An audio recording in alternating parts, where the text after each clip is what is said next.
உலக பயணம் செய்த முதல் கப்பல் விக்டோரியா. பூமியோட மேற்பரப்புல 300 மீட்டர் உயரம் வர இருந்தால் அது சமவெளி. பெரிய கண்டம் எதுன்னு கேட்டாங்கன்னா ஆசிய கண்டம். புவியோட மேற்பரப்பு கண்ட ஓடால ஆனது. புவிக்கோளத்தை நான்கா பிரிக்கிறாங்க. புவியோட மேற்பரப்புல மொத்தம் 71% நீர். அதுல 97% உப்பு நீர், 3 நல்ல நீர். புவியின் மேற்பரப்பில் காணப்படும் நிலப்பகுதியை நிலக்கோளம்னு சொல்றோம். உலகத்துல 7 கண்டங்கள் இருக்கு, 5 பெருங்கடல்கள் இருக்கு. பனிக்கொண்டம் எதுன்னு கேட்டாங்கன்னா அண்டார்டிகாவை சொல்லணும். பசிபிக் பெருங்கடல் தான் இருக்கிறதுலே பெரிய கடல். இந்தியா ஒரு தீபகற்ப நாடு. 3 பக்கம் நீரால சூழ்ந்ததை தீபகற்பம்னு சொல்றோம். ஆல்ப்ஸ் மலை எங்க இருக்குன்னா ஐரோப்பால இருக்கு. தக்கான பீடபூமி எங்க இருக்குன்னு கேட்டாங்கன்னா ஆசியால இருக்கு.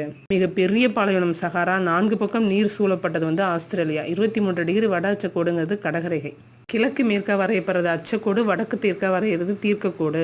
சூரிய உதயம் முதல்ல தோன்றது ஜப்பான்.